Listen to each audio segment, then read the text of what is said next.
right, sir. Thank you. Well, at 7 o'clock, we'll go ahead and call the meeting to order. First thing on the agenda is the Pledge of Allegiance, and I think we have some young ones going to lead us through it.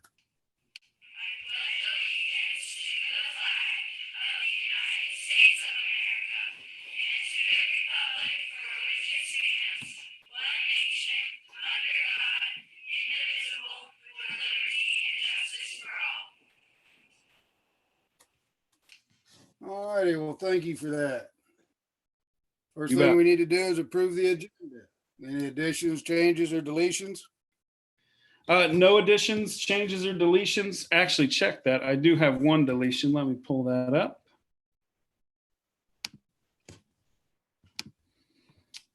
Item number 13, we do not need to perform. I do not have a QuickCom Tower contract. We did not receive that in time for the meeting. So that would be the only thing that we need to do. Before we get moving forward, though, I do need to make sure that we kind of walk through the virtual board meeting rules again. We are kind of held to that, being that we are meeting as a group online. Just a reiteration from the last time, we are meeting, the Open Meetings Act is still in effect. We are streaming this online on YouTube, so members of the public are able to listen and observe. Each speaker in the meeting will be identified. As we kind of go through, it'll pop up through the gallery showing. So it should be clear as to who is speaking. And then as we did last time with Greg going around and asking those their votes when we have a motion and a vote. When we do the executive session, essentially we will go into an executive session that is separate from this meeting. We will state the time and then come back during that time and dictate whether or not we will have more executive session or if we will continue on the agenda. And as mentioned, the agenda was posted online, and so information will be available. So make sure we kind of went through that at the beginning as dictated by the state attorney. All righty, thank you, sir. This is Greg.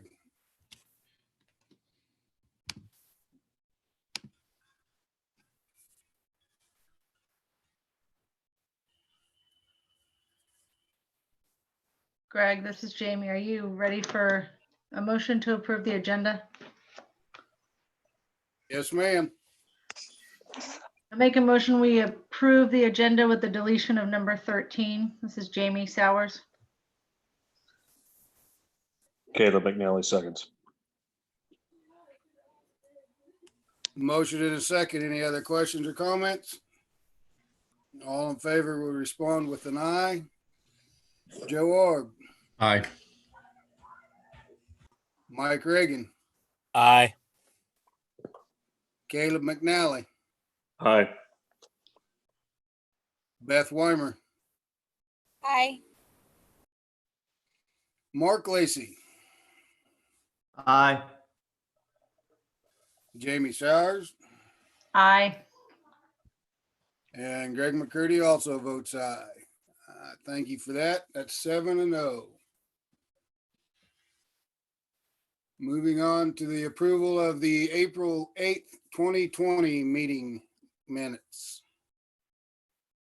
For those minutes, it should say April 7th. Double checking to see, it does say that on the actual minutes. It just is incorrectly listed on the agenda, but it is accurate on the minutes. Yes, it is.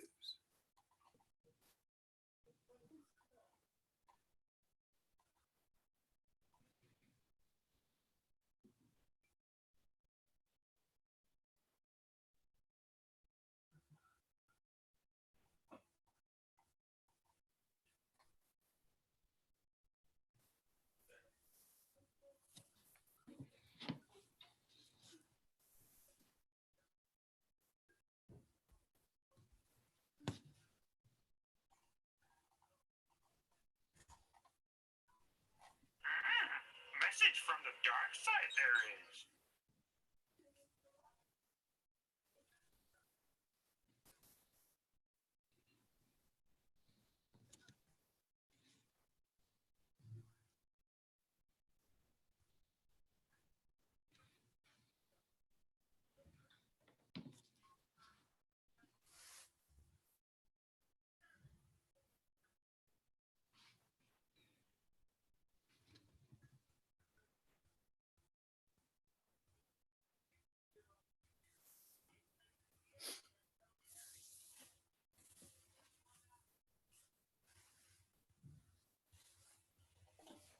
Greg, are you waiting for a motion to approve the minutes from April 7th? Yes, ma'am.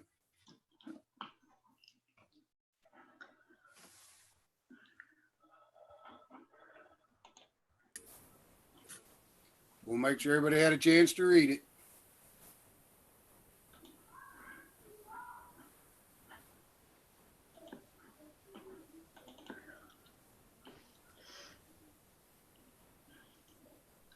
This is Jamie Sowers, and I move that we approve the minutes from the April 7th, 2020 meeting.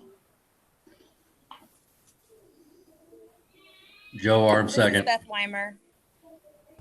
Sorry, Beth. All good. All right, we got a motion by Jamie and a second by Jill. All in favor will respond by aye. Joe Orb, Aye. Beth Weimer, Aye. Caleb McNally, Aye. Mike Reagan, Aye. Mark Lacy, Aye.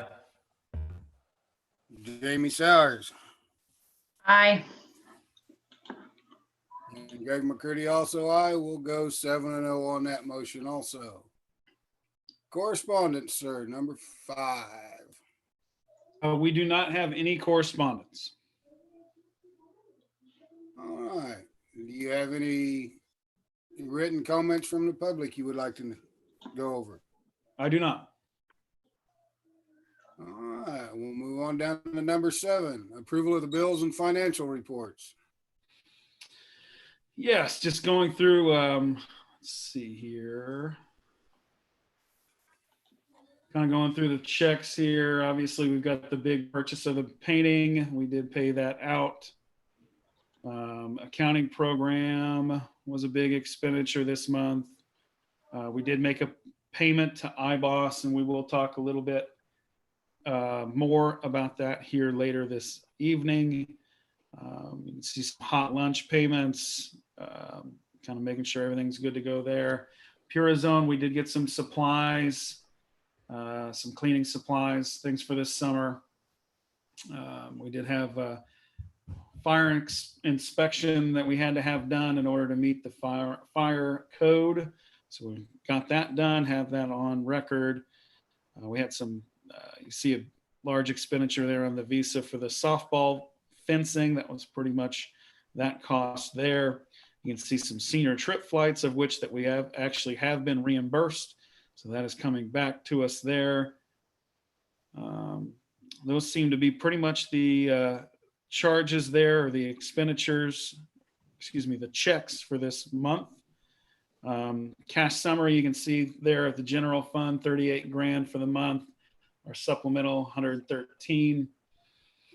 We are sitting at 204 in contingency. So that number, obviously, we haven't touched this year. Our capital outlay, I do think that we are going to see some more coming out of that here in the next month, being that we have some expenditures. But our special ed is sitting better than it was. I guess this time a year ago, we were had noticed that our special ed fund was getting a little low. So that number's higher than it was last year, I believe. So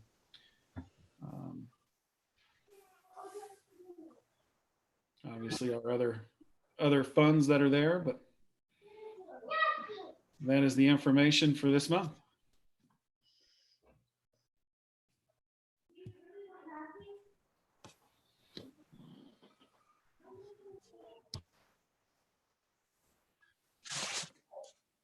This is Caleb McNally. I move to approve the bills and financial report. This is Mike Reagan. I second. Lacy, second. At a tie, which one of you two want a second? Go right ahead. But to Mike, he's older. All right, Mark, you got it. All right, motion is second to approve the bills and financial statements. Any other questions or comments? All right, please respond with an aye if you approve. Beth Weimer, Aye.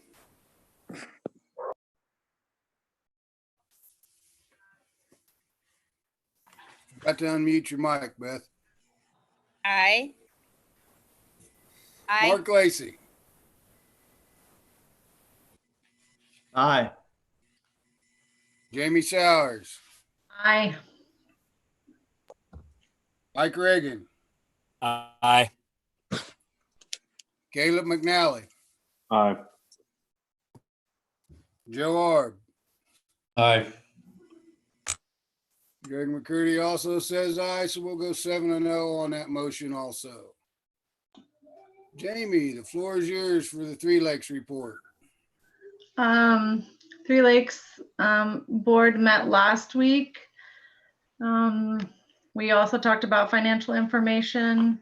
We're still kind of waiting to see what the categorical aid reimbursement will be from the state. We also talked about the remodel at our frameworks program, which is our behavioral program that is located in one of the buildings by Santa Fe Trail High School. So we went over that. We talked about the calendar for next year, just because all the districts don't line up. So we did approve a calendar. We went over summer school or ESY projected funds. And the other thing we talked about is a phone upgrade like in the office. And then Kathy also talked about what we will be doing with our CARES funds. So we kind of talked about those things, but I feel like that. They're trying to hire staff, be ready for next year. So, Joe, do you have anything? Nope, you covered it. Okay. Anybody have any questions?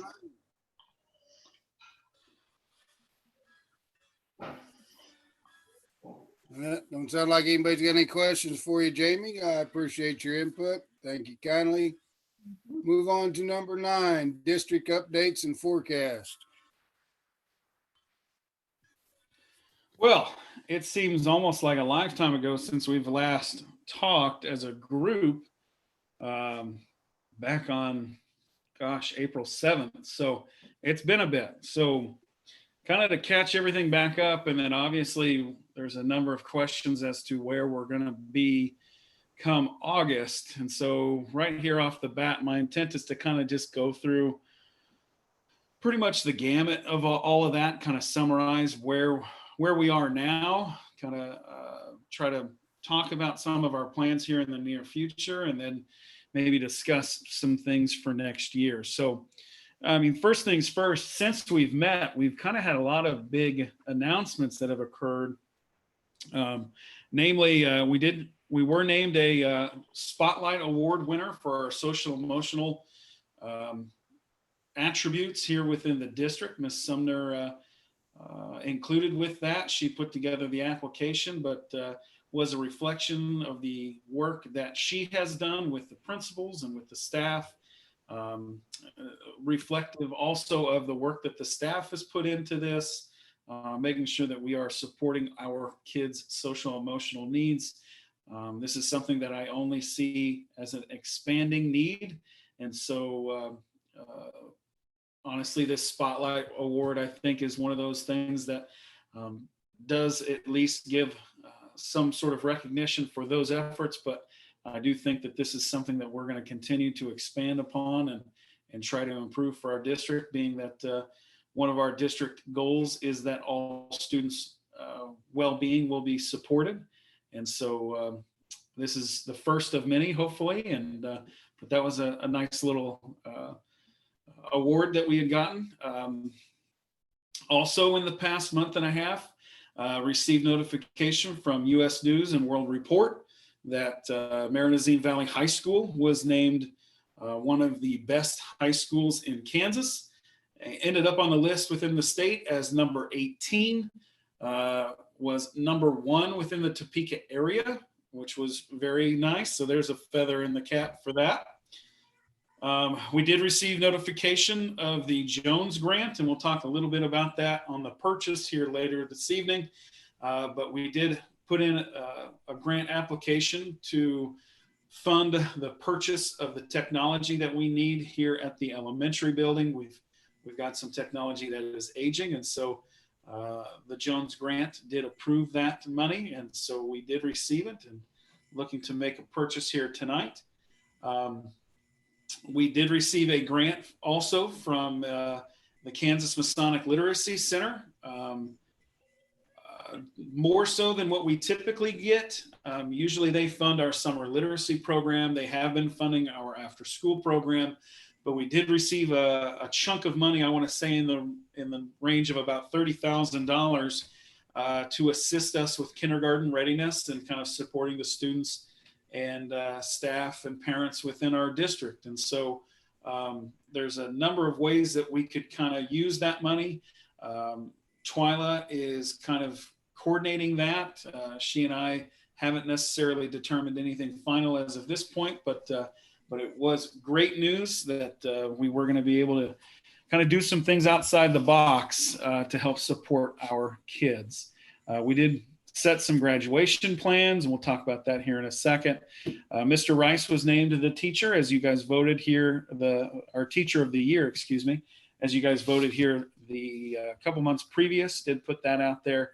And then we kind of have some summer plans that we're going to talk about here in a little bit as well. So a number of items kind of getting put in the newspaper, but a lot of good feedback. So it was nice to have. So jumping into the graduation, as you've probably seen, we did make the announcement for a drive-through graduation there on May 23rd. You've seen that information. We'll have that diploma and photo taken at 3 p.m. Seniors will line up in their vehicles in the parking lot. Parents and select family will be able to park in those parking stalls there overlooking the front lawn. And that senior will walk out, get their diploma, have their name announced, announce all of their accolades, take a photograph, and then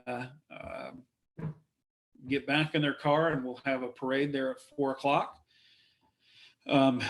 The board obviously will be a part of that celebration. I'll ask that you guys come to the diploma and photo at 3 p.m. Have you guys be a part of that. Have you be out there on the lawn with us as we are honoring those students. As you can kind of see, we'll have that diploma and photo there in the front of the high school. And then we'll have that parade. And then we did make an edit. We had, we're going to create some parking spots for senior parents so that they can have the prime spots as we pull into the intersection for the parade one by one. The students will be standing on the back of I believe a flatbed truck with some banners on each side, and we'll make an announcement over the loudspeaker and kind of do the accolades again. And all those parents will be right there front and center so that they can see their student kind of drive through, kind of something different. And I guess communicating this with other people, one of the comments was, hey, this might end up actually being something you guys do in coming years. So we'll kind of see how that goes. Before we get moving any further, are there any questions about what we're looking at graduation wise, or any questions about some of the other items in the news?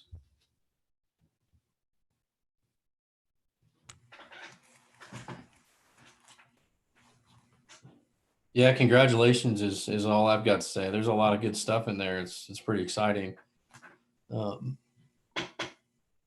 I'm thankful we got a good website, good social media activity around some of this stuff too. I think it's all great stuff. So that's all I got. Yeah, that is a good point. We did I forgot to mention, we did a shout out to all of our senior athletes, being that they didn't get a chance to do those spring sports. We also announced scholarship award winners here in the past few days. So I think a lot of people enjoyed seeing that. We did put up, and I believe all of them are put up now, banners downtown for our seniors. So when we do have that senior parade, all those senior banners will be down there. So that'll be really neat to see. And yeah, we've tried to honestly make the best of a kind of a cruddy situation, but I do think that the items that we have done kind of have at least been appreciated. So that's been nice.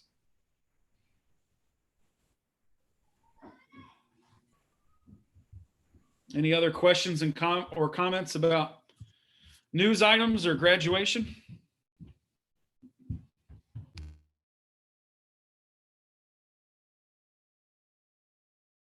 Joe, where would you like us to park for the graduation? Good question. If you wouldn't mind parking on the southeast side over by the garage, or honestly, Okay. if you wanted to park in front of the like over by the bus barn garage doors, you can park there. I want to leave I guess the south side of the lawn potentially open just in case we get a number of parents that want to come see the diploma. I've designated the north side to be the parking area, but I'm planning on potential of an overflow and they can pull around on the other side and view the same ceremony. So, but yeah, if you want to park there on the southeast parking lot over by the maintenance garage, that would be great. And then I'll have you guys kind of situated on the lawn, and we'll be obviously all social distanced and ready to go. Any other questions, comments, graduation or otherwise on those?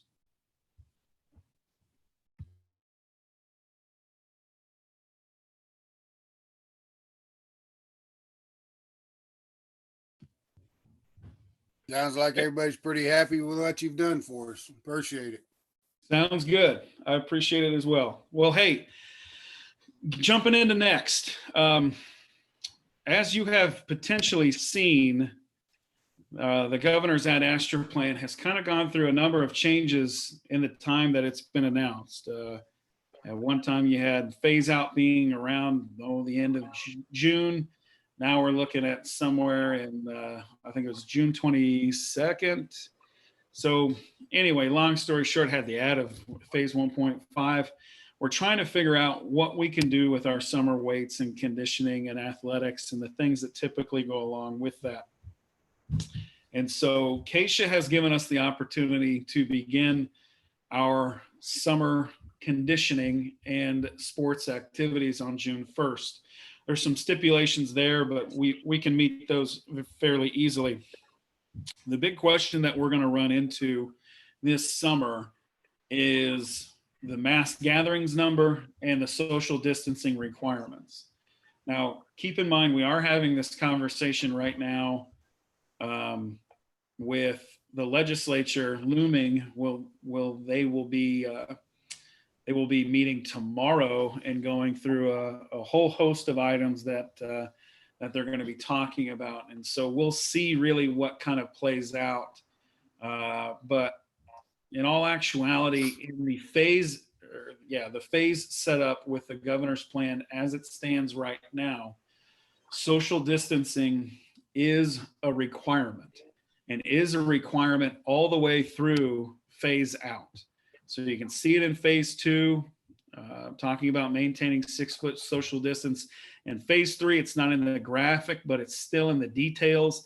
It's still written exactly the same that it was written for phase 2. Although it does say that education activities, venues, it talks about sports facilities and practices are able to be ran within phase 2. Social distancing still has to be followed.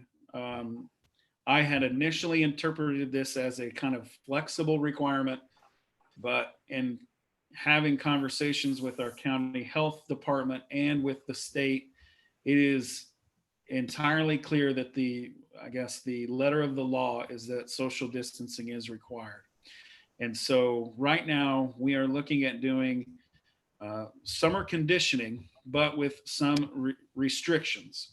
And so that'll essentially be that all of the social distancing and gathering limits will be enforced during the phases. The first, I think the phase we'll be in when we start will be phase 2. And so that 15 gathering is a limit. So that first week of our conditioning, we are limited to no more than 15 people as a group, and we still have to have 6 foot of distance. Phase 3 is scheduled to begin on June 8. And if we get to phase 3, we then get the expansion to the 45, which then essentially means that pretty much any sort of student activity that we have during the summer, we usually stay below that 45 number. So really, once we get to phase 3, the mass gatherings number really isn't a problem. It becomes the social distancing is the main focus.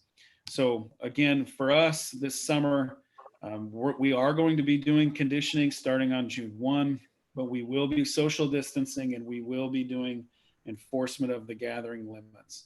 So essentially it does eliminate weightlifting, being that you can't really spot someone and not be violating 6 foot of distance consistently.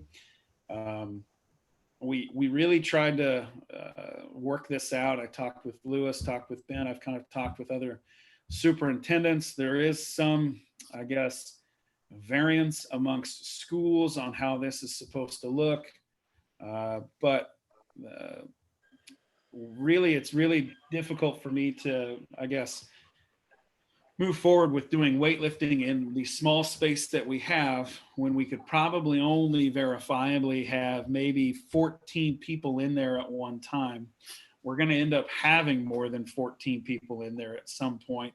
And then if you're less than 14, but you're still spotting people, that ends up creating a problem with the distancing. So we aren't going to be doing any weightlifting or athletics until we get to the phase out stage, which according to the governor will be, I believe, June 22nd, assuming that that holds the way that it is scheduled right now.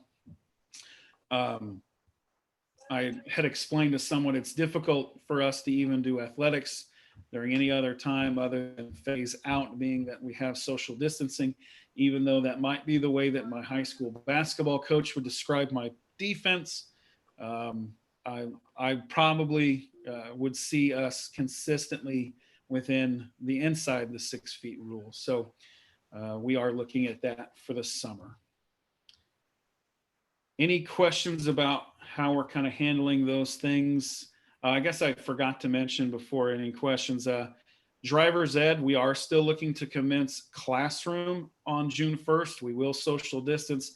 I believe he has a high number in the 20s, and he's going to split up his classes and be less than 10.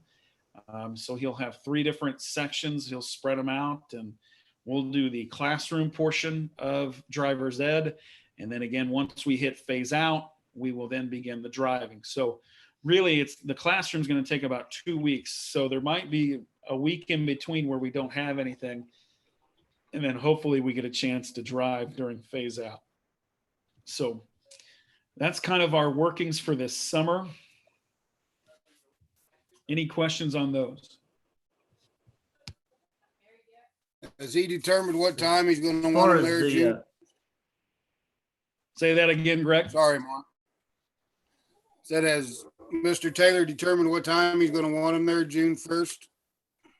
I have not heard his specific times. No, I do think he'll communicate that directly to the kids. Okay, well, I just have one that's chomping at the bit, so I was curious if he'd made a decision yet. I have not heard of one. All right, thank you, sir. Mark? well, as far as the weightlifting and conditioning and practice goes, I guess I guess the question is it being interpreted the same statewide? No, it is I mean, not. is that what we're being told? Is that what we're being told we need to do, or is that what we're interpreting it to be? That is the word from on high. I know that there is, like for instance, I've seen a lot of baseball commencing and moving forward. From the information that I'm getting, as long as they are social distancing, you can do it. But, and I guess the idea there is that they can spread out in a field to do it. But I don't know how they would be conducting games in a dugout with kids waiting to bat. I haven't gone down those rabbit holes just as of yet, but I have clearly asked several times to several different folks, are we being held to social distancing? And if I'm having for instance, if I'm having a volleyball workout and we're doing a spike line, am I violating social distancing? And the answer that I have been told is that yes, that would be a violation of social distancing. So I know I've got some folks that are looking to do like conduct basketball practice on the property until I'm told by a state official that this is incorrect in the way that I'm going about this, or the information that I have received. That's unfortunately what I'm going to have to hold to.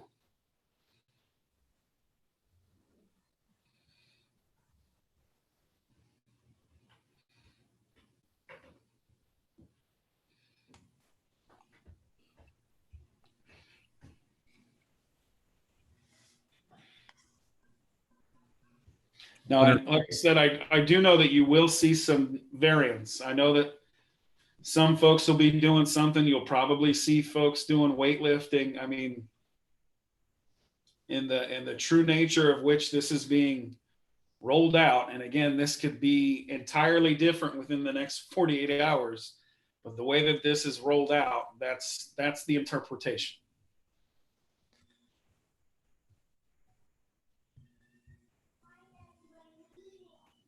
Are there other things that the teams can do to try to remain competitive and, safe?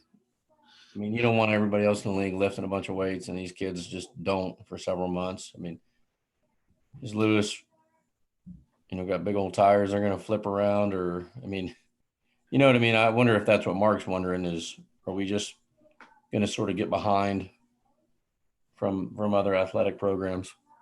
Well, I do know that Lewis will not allow us to get behind. So we keep in contact, and we've kind of had some conversations about things. I mean, I think there might be a variation of us going into the gym and doing conditioning in there, like you would imagine someone doing like a home workout. If you've ever seen things like P90X or whatever it may be, he might be doing things of that nature. There might be some stuff going on out at the track that they go out and do, working out on the football field, whether it's push-ups, sit-ups, jumping jacks, all that good stuff. I do think that that's some of the plan. I don't want to speak entirely for what Lewis has planned for it, but again, whatever we can figure out where he can be in I guess supervising this and having all of the kids maintaining their distance is going to be the key.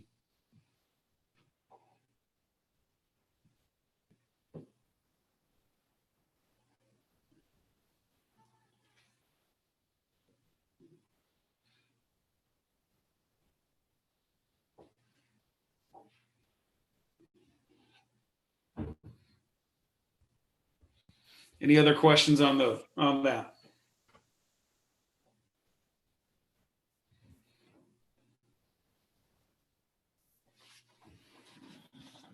Okay. Looking at next year, kind of make this bigger here. So essentially, we've got three scenarios at hand. First being that we will start the year as usual with our new normal. There'll more than likely be some sort of restrictions, whether that means social distancing, maybe we'll have some gathering restrictions. We might have to go through some alternate scheduling if we have social distancing enforced. I don't know if there's going to be any mask requirements that come out of this. Obviously, there's going to be some health standards like the washing your hands and making sure that we are disinfecting surfaces, and so those plans are going to come together as we get I guess notice that we're going to start the year as usual. But do be aware that there is a potential that even with this school year beginning, I guess when I say unusual, meaning in person, there might be some alternate scheduling because of the social distancing or gathering restrictions. I just sat through a transportation meeting with the state here today, and they were talking about guidance that they had put out showing how you can do social distance on a bus. And they stated that on I think it was a 77 person bus, they have drawn it out and you can only fit like 8 kids on that bus. We don't have 77 passenger buses. We have 53. So it would be even less than that. Now, that sounds almost unattainable. They indicated that it basically eliminates anywhere from 80 to 90% of passenger capacity on a bus. And there's just not a whole lot you can do with busing when you have to maintain this social distance aspect.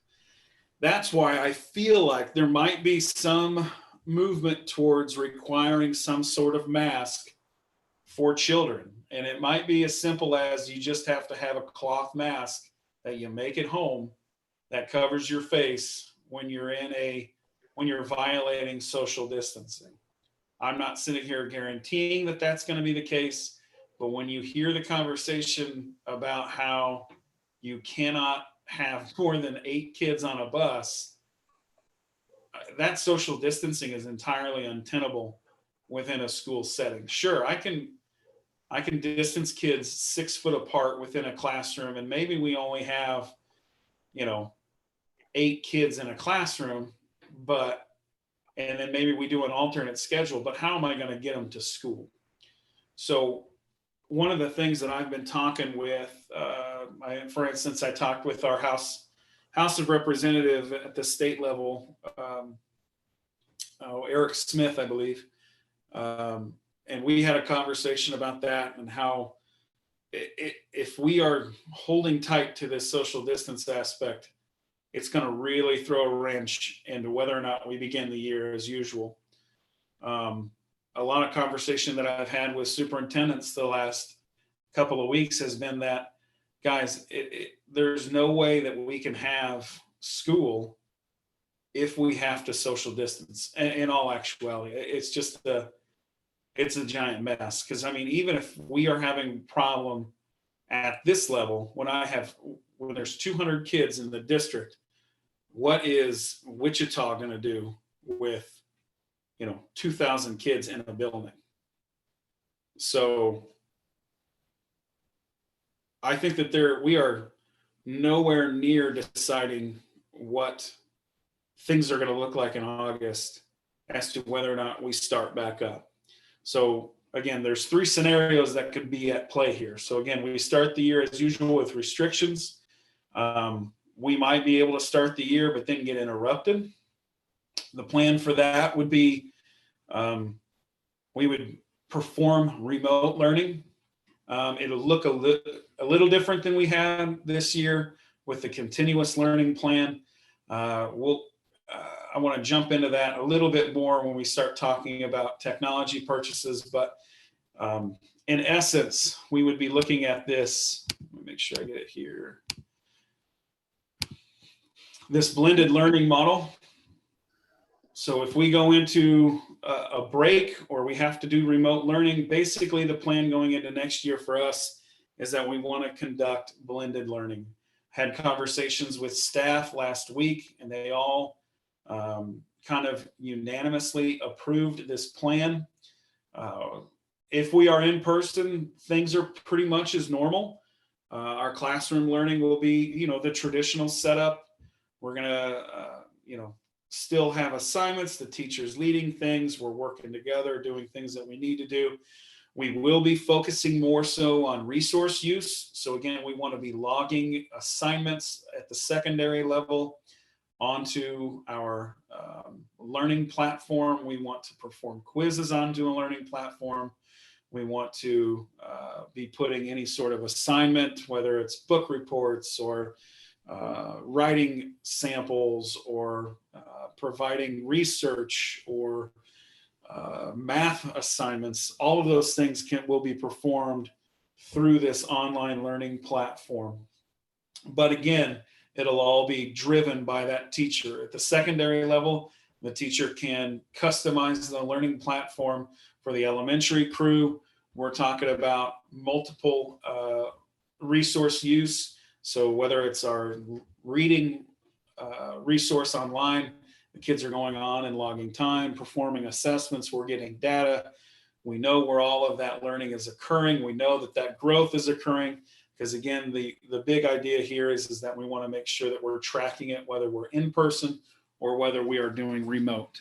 So that planning alignment will occur at the secondary level with that online learning platform. They can customize it, but that, I guess, outline will be there for them to utilize within their classroom.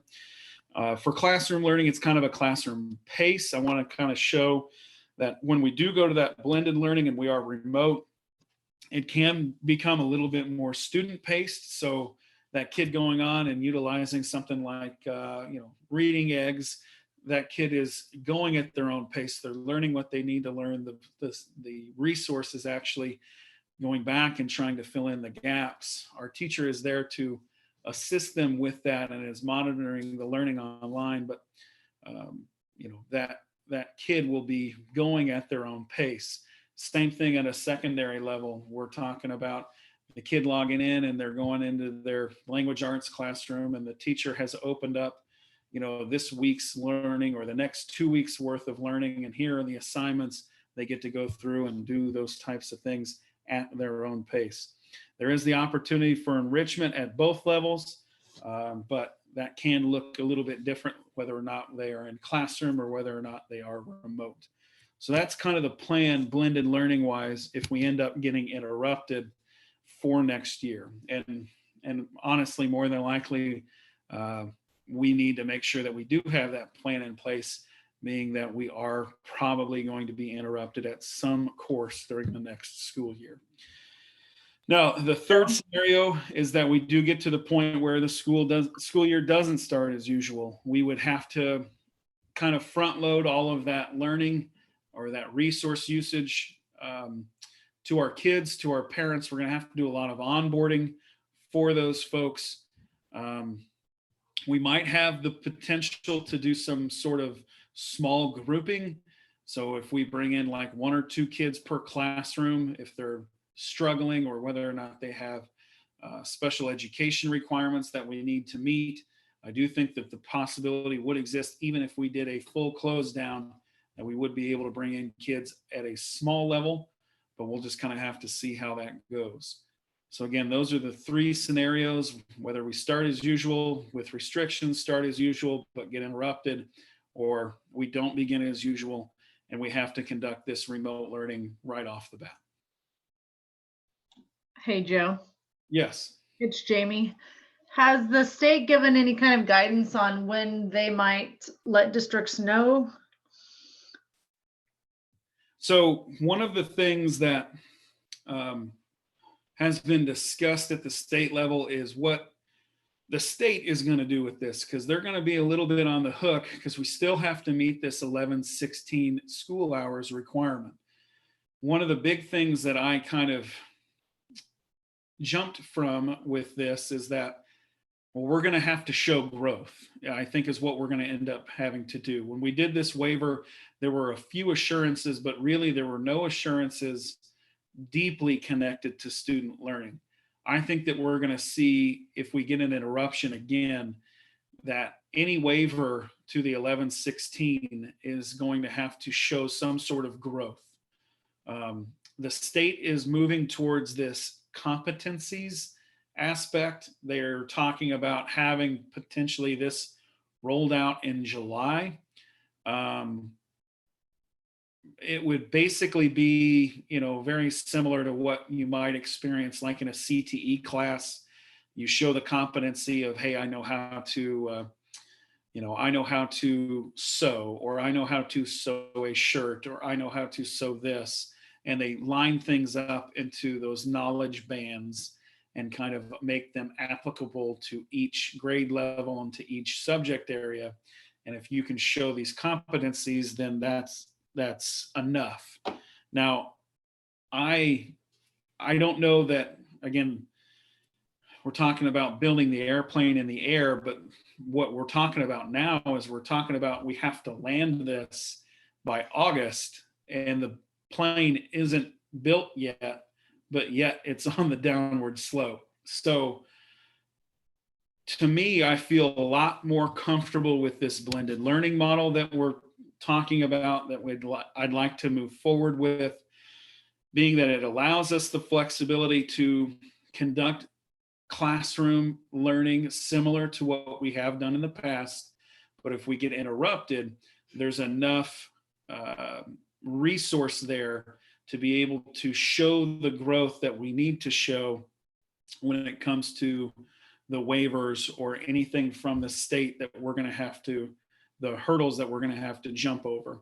I've had conversations with Brad Nineswander at the State Department, had conversation about what is it we're going to be really held to. The blended learning aspect is actually what they would prefer us do, but it isn't necessarily something that they are, I guess, subscribing for everyone, being that resources are mixed across the state. And so they have to see what it is that they can do in order to meet the greatest number of people. And so that's why they've come to this competency-based learning. For us, when it comes to this blended learning, to be quite honest, we had a very small number of students who really ultimately could not access the internet. And so I do think that we can provide at least a bridge for those students and really do this full online blended learning setup for us within the district. So I don't know if I answered your question, Jamie, but Yeah. I was just curious. I just feel like it's, I just feel like I want to make sure our kids are getting what they need. Yet I understand some parents, can't, can't, I mean, they're working themselves, or, they have 4 different kids to teach. And it just worries me if long-term, how engaged kids will stay. And no, I think, the governor, or excuse me, the commissioner said it exactly in the state board meeting here for this month, that, remote learning is not a replacement for classroom learning.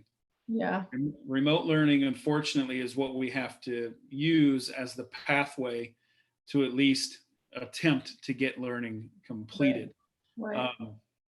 So then I but- hope the state takes that into account when they start looking at, progress and, like you were talking about. Well, and I think that, even in the moment where we do a full remote learning type of setup, I think that we are going to have at least the ability to do some sort of limited in-person work. So again, if we tell kids, if we tell some of our SPED kids who we know that we need to support consistently within the classroom, hey, we set up a system or a schedule for those kids to come in for however many hours a day, and we provide those resources in person. So now we can, in that type of situation, the idea is that hopefully we can identify that at-risk group, the ones where remote learning doesn't go well for them, or even during the course of remote learning have shown that we're having significant issues and we need to bring this student in and do some things with them. So It's not a one size fits all, but hopefully it's going to be something that we can then work. And by working the situation, it becomes better than it was.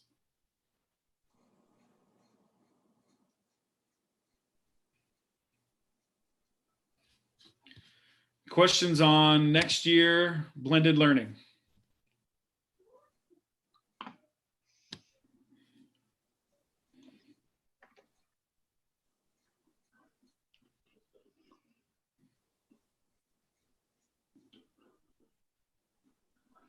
I was pleasantly surprised, I guess, when, our teachers are in the mode now where they realize that things that they knew before are not necessarily certain for the future. And so they really did jump at this opportunity to do something that they felt was going to be best for our kids during these circumstances. And so I was very happy that they did jump on this and say that, yes, this is how we want to move forward. So I look forward to kind of obviously working out all these details, but I do feel, I hate to say it, I'm gonna knock on wood, I do feel good about the way that things are looking for us as a district for next year.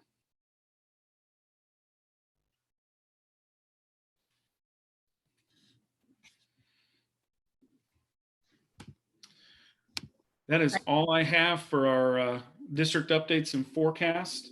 As I mentioned, we'll talk some redesign here in a little bit, and we'll talk some technology purchases and kind of do some review there. Any other questions for Joe at this time? All right, we'll move into our number 10, student handbooks. For student handbooks, I don't have any updates for our handbook. We did a really, I guess, a pretty hard look at things last year. So there's really nothing outstanding that we're looking to update yet. There might be some health things that we do some updates for, but being that I'm not entirely sure what that's going to look like in August, I think there might be some things that I come back to you with as additions or edits. And so, typically we usually do student handbook approvals right now.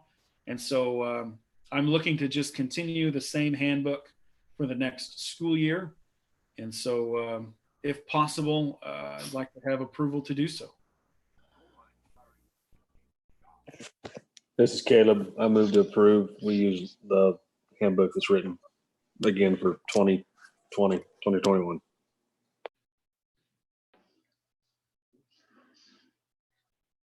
This is Jamie Sowers. I will second that.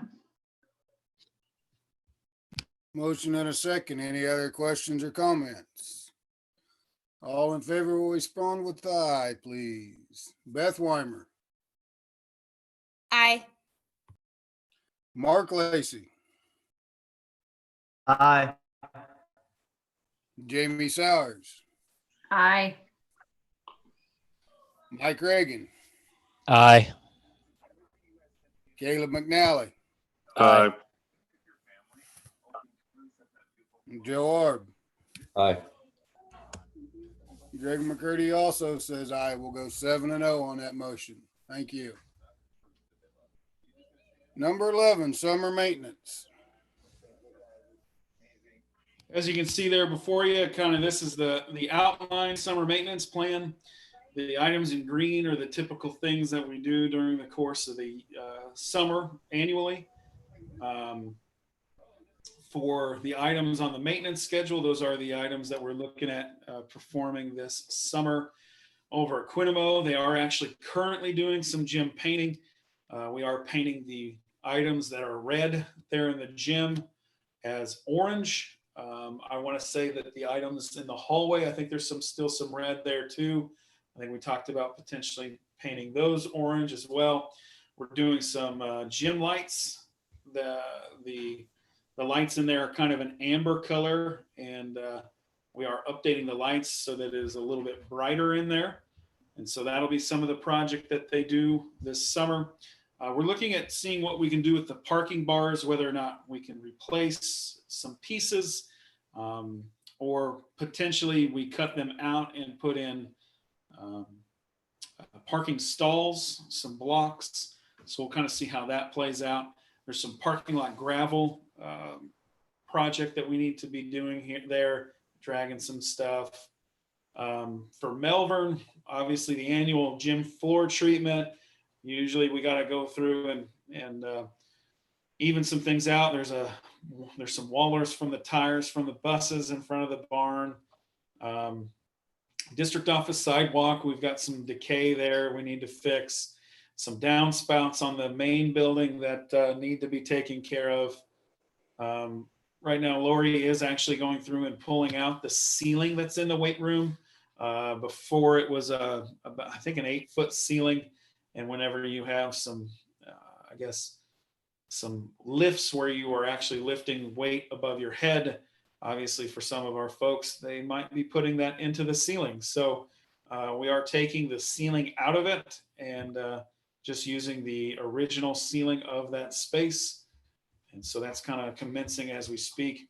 We still need to get our air conditioners taken care of there in the commons. Look to do that this summer. Again, parking lot gravel there in the back parking lot. And then looking at painting a few items at the football field, namely the uprights and the posts there surrounding the football field. So that's kind of the summer maintenance plan, other than the usual cleaning, as you will see there. Joe, this is Joe. I just drop again that I think we need some sort of something on the sidewalk between the two school buildings, be it yellow paint or something to get people driving through the parking lot to be aware of the fact there could be kids running from one building to the other. That is a good point. I will make a note of that and see what we can get done. Thanks.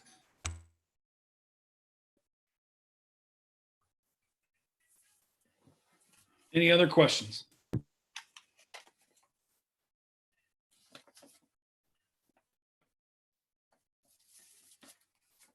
All right, for no other questions for Joe on this, I thank you. We'll move on to number 12, the ball field lease.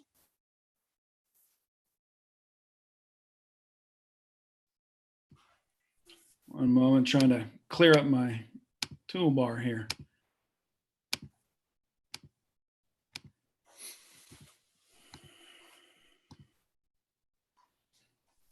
All right.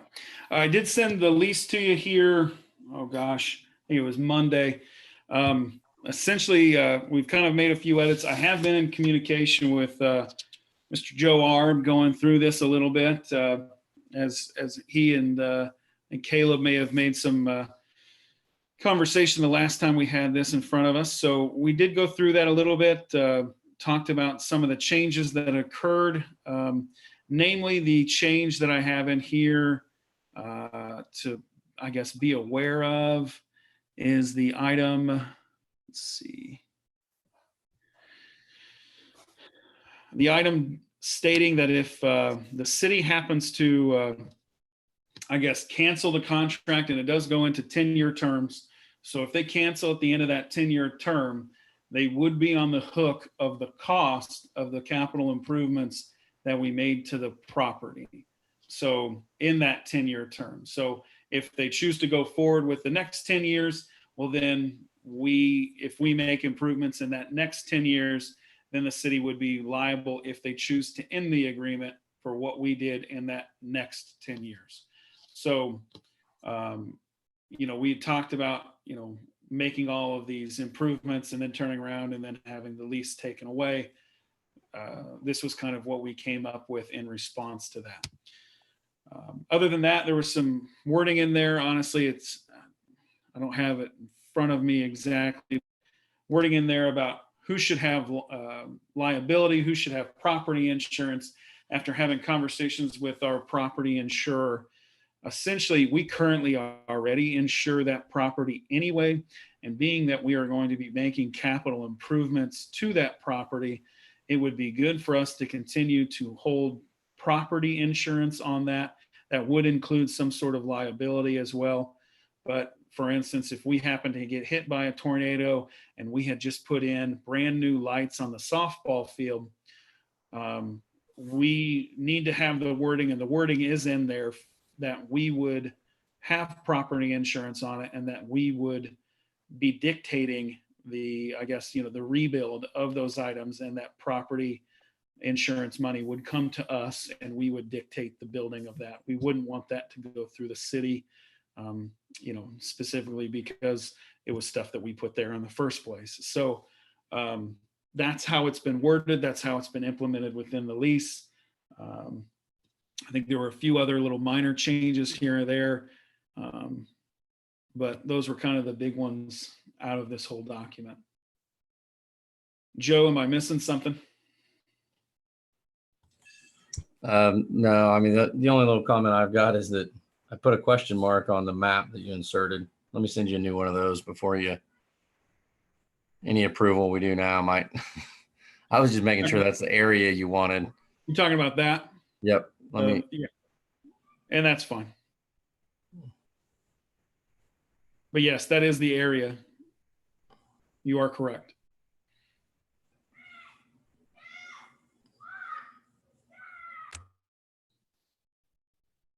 Any questions on the lease? Any concerns? I guess what I'm looking for is potentially moving forward, giving this to the city, have the city review it, and see if we can get this ball rolling.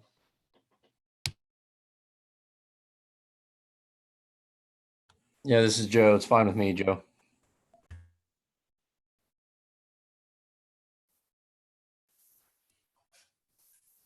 There's Greg. Do you need a vote and a motion? No, I don't need a vote. It'll come back to us, I guess, whenever we start agreeing to terms. So we'll do the official, I guess, agreement then. But no, I just, as long as we feel comfortable with me moving forward on giving this to the city, let me know if we need to change anything before I do it. Looks pretty reasonable to me at this time, so I'd say move forward. All right. I will get this to the city. Any other questions on the ball field lease before we continue? All right, if not, we'll skip 13 and go to 14, the iBoss purchase.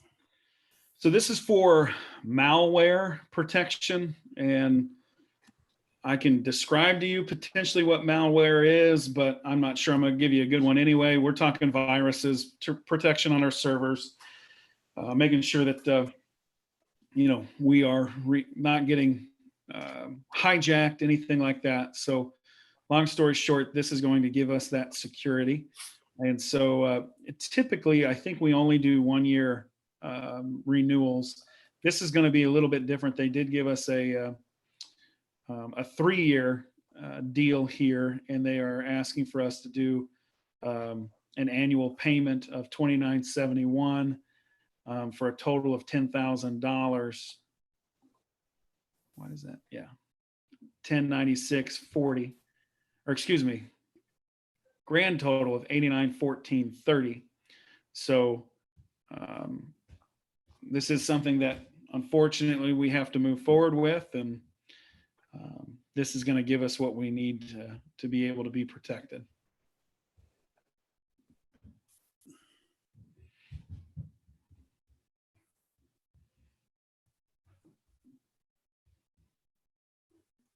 Joe, you need a motion to approve this.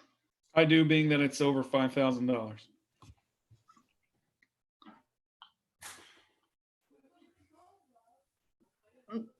This is Jamie Sowers. I move that we approve the iBoss purchase for $8914.30.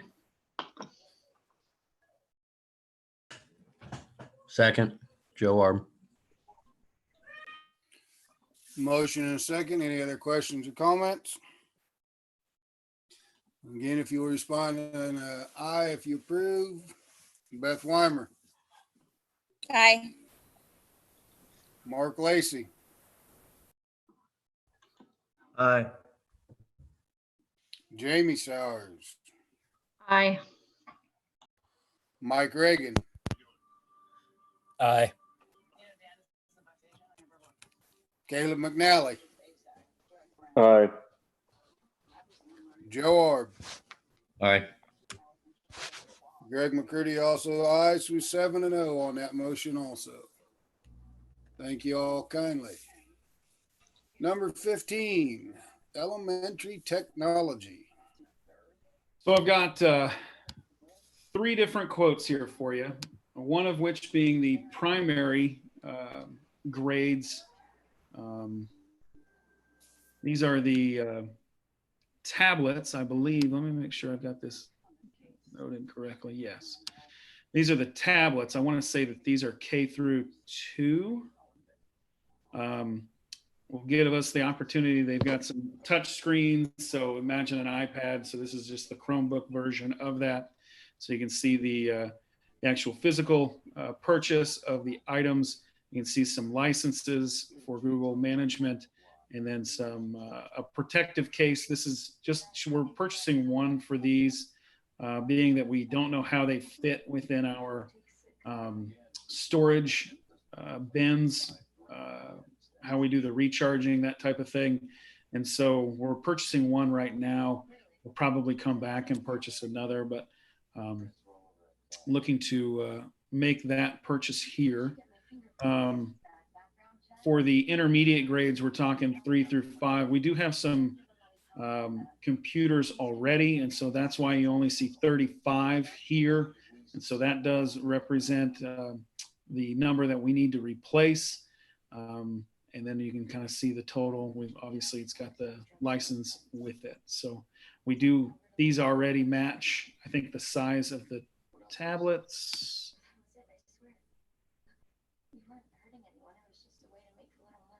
Check that. We are going to get some Chromebook protectors. This is that Ninja case. We've got 50 of them coming. So I kind of added this in as another aspect of it. But this will all go towards that grant money and the purchase that goes with it. So if at all possible, I would like to get approval on this this evening. If we want to do this one by one, that way we can have the numbers, that would be great. So I guess if there aren't any questions, I've got the primary grades up for the total.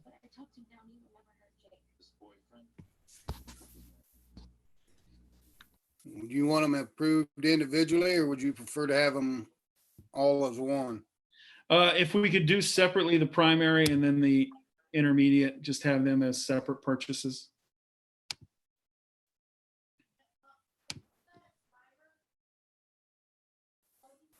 This is Jamie Sowers. I make a motion that we approve the primary purchase for a total of $14,788.67. This is Beth Weimer. I second it. Motion and a second. Any other questions or comments? All right, Beth, Aye. Mark, Aye. Jamie, Aye. Mike, Aye. Caleb, Aye. Joe, Aye.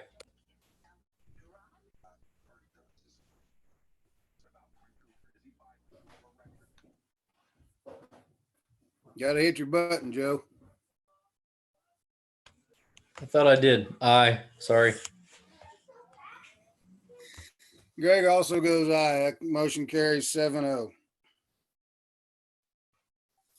And then the intermediate grades.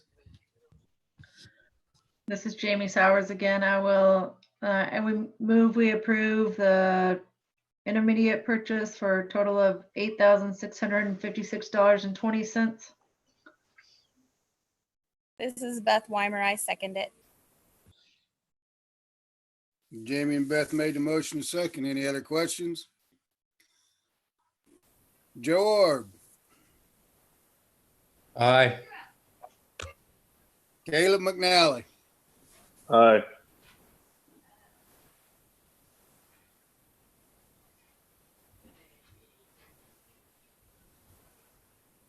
He gave an aye. he what? He gave an aye. Okay. Mike Reagan, Aye. Jamie Sowers, Aye. Mark Lacy, Aye. Beth Weimer, Aye. Greg McCurdy also says aye. That motion also goes 7-0. And then obviously we don't necessarily have to have an approval. I just wanted to make sure that you were aware that this was going also as part of that quote to the grant. So we can move forward. All righty. Well, thank you kindly. District learning purchases, number 16. Actually, let me jump back into this blended learning aspect. One thing I wanted to quickly note, this is kind of our rough draft of the resources that we are going to use. This is the elementary level. You can see kind of the programs that we're going to rely upon. I don't know that this is necessarily, again, a final draft. I think there's some, I guess, discussion that we need to kind of go through as a staff at the elementary level on a couple of the things. Namely, they want to look at program through Renaissance that might provide them some good resources and might kind of eliminate some of our other ones, or at least conglomerate them into one single resource. But when we talk about blended learning, this is kind of the outline that we're looking at. So you can see there's items on here that we use for instruction. And yes, there are a couple of them that are overlapping, but there are, obviously there might be something that this program does over the other. There are some items that we use primarily for practice. And then you can see there, we do have items that we use for assessment. So we're kind of going with a kind of a piecemeal effort there, but there just is not a good single one-stop shop for K through 5. And most of these, in fact, I think all of these, except for the potential of us doing Freckle, which might eliminate the use of others, all of these are items that we kind of currently use to some degree at the elementary building. Obviously, we would kind of step these up a little bit. Their usage would be a little bit more apparent and involved. So for the secondary crew, we would be looking at Edgenuity 6 through 12. And you can kind of see this, I guess, set up here for the course offerings. Obviously, it's got all the typical subject areas. It does have technology and business classes that, for the most part, meets what we need it to meet. For family and consumer science, again, there are some differences between what we offer and what's online. We do need to walk through a couple of those things. For ag, again, we do need to walk through a couple of those things, but there are some good resources where Danny can use that as part of his learning. And if we have to go to remote, he doesn't necessarily miss a beat. For music, physical education, we would go back and probably rely upon that competency-based system that the state is going to roll out. We can do more competencies with physical education with music than we can. Edgenuity doesn't really have resources connected to those two items. And we can also do this potentially with ag or FACS class if there's something that we really inherently want to hold on to and we feel like we can conduct remotely in some manner and fulfill within this competency-based system that's going to be rolled out by the state here in July. I also just wanted to list, the resources that still will exist at Washburn Tech. They are offering classes in the fall. I think Washburn has or is at least communicating that it's entirely possible that they will be in person in the fall. And so those are still items that are out there. You can see those I guess those areas that they have within their system. So the thing that we need to discuss when it comes to The secondary building is the online resources that we're going to utilize, and that's singularly through this Edgenuity website. You can see the junior high quote here in front of you. The high school quote is also in your packet. Junior high is $7,000 and high school is $18,000. This would be paid for through the CARES Act money that we got from the federal government in response to the needs that have arisen from the pandemic. And a lot of it, they have a whole list of things that you can use this money for, but a number of these are related to remote learning. And so we have made the requisition or the request for those funds for the month of June. We obviously this is going to be part of those expenses, but looking to then utilize those blended learning resources and pay for a number of these items with that CARES Act money, and then we can free up money within our general budget to use as we wish and not necessarily have stipulations. So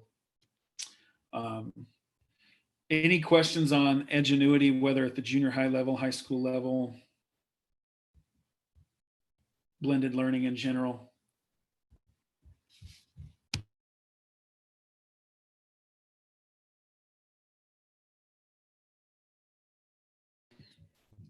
If not, I do need a motion for the junior high quote, and then we'll do the high school quote separate.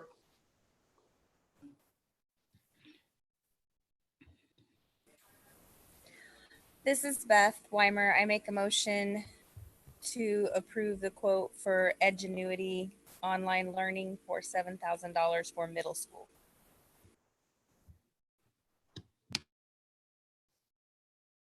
This is Jamie Sowers. I will second that, Beth. Motion is second. Any other questions or comments? Joe Ord, Aye. Caleb McNally, Aye. Mike Reagan, Aye. Beth Weimer, Aye. Mark Lacey, Aye. Jamie. Aye. Greg also says aye. That motion carries 7-0. And then the high school for 18.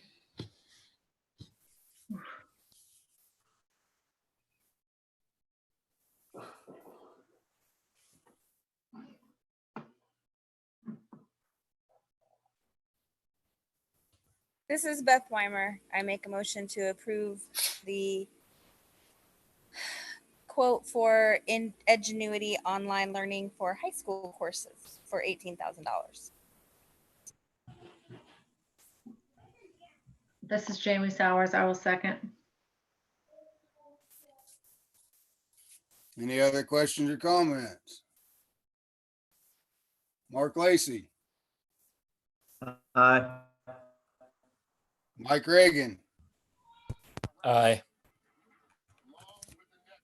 Joe Ord,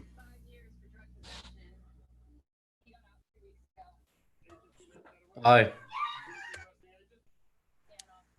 Caleb McNally, Aye. Jamie Sowers, Aye. Beth Weimer, Aye.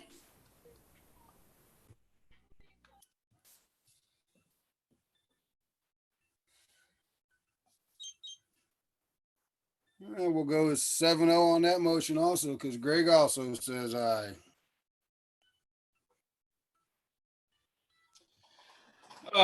An additional part of that, I would like to use our CARES Act money to make a purchase from CDWG to make some replacements at our high school level. We have some Chromebooks that are significantly out of date. I want to say they went out of date in September of last year.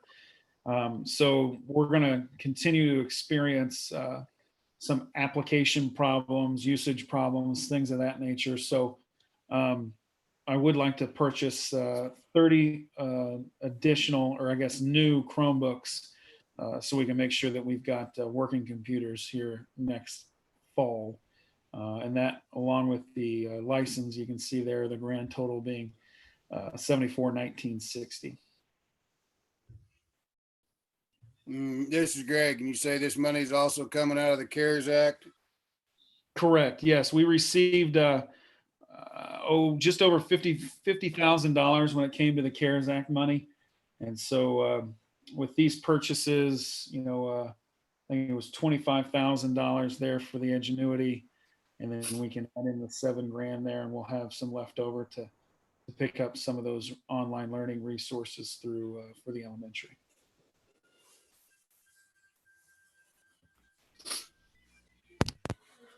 This is Mike Reagan. I make a motion we approve the CDWG grant or bid for $7,419.60.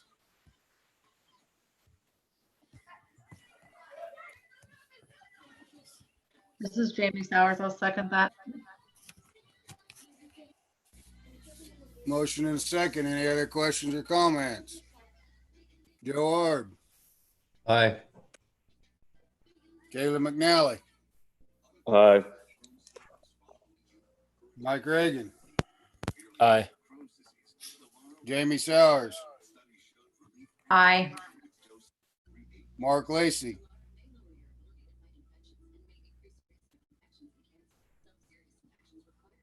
Do we lose Mark? I'm showing only 10 in the meeting. Yep, we lost somebody. Beth Weimer, are you still here? Aye.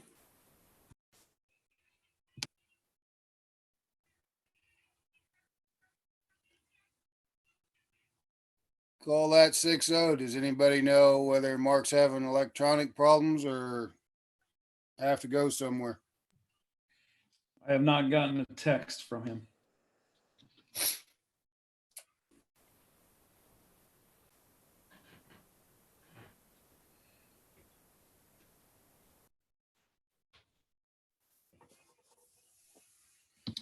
I sent him a communication. We'll see what he says.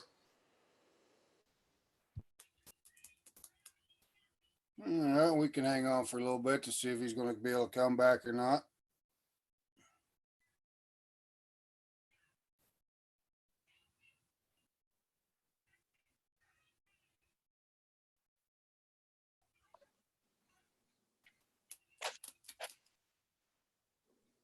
We'll go ahead and move on to number 17. If he should return, we'll be able to revisit his motion or revisit the motion if need be.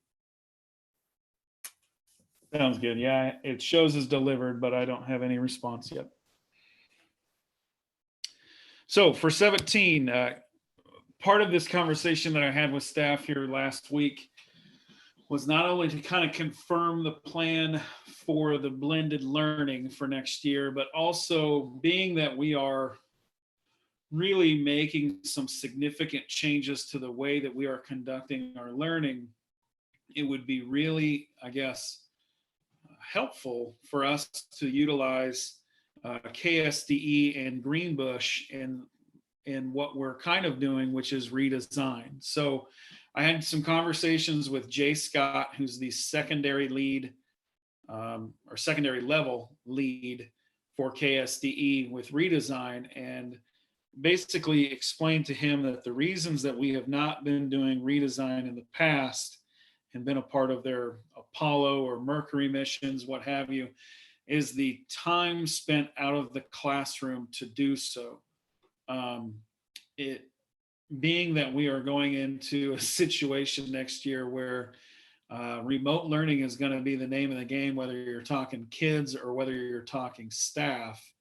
If we don't have classes, we're not going to be able to meet for our in services either. So long story short, I explained to Jay that if KSDE can be flexible in how we do our learning and how we do our planning with this redesign method, it would be really helpful. And so he kicked that idea around with his group, and they gave us the green light to essentially either A, conduct redesign conversations and planning during our early outs, or B, we can do this by building with some modules and some conversations doing small group work. So we'll kind of see how all that plays out.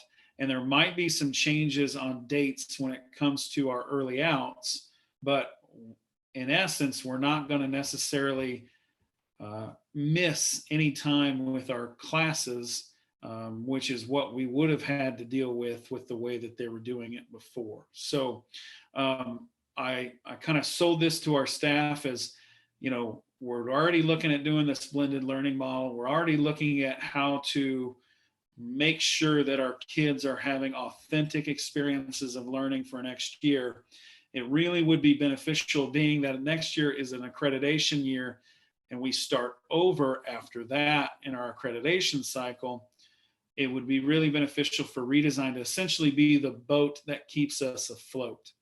And so surprisingly, I guess, again, I'll say this unanimously, it was approved for us to do redesign from the staff moving forward. We only had to get 80%. That's what KSDE requires, but our staff 100% across the board recommended that we move forward with redesign next year. So that means we'll be able to utilize the resources at KSDE on how to brainstorm, and they give us kind of a skeleton outline of how to be responsive and how to change and adjust and pivot to the needs of our students.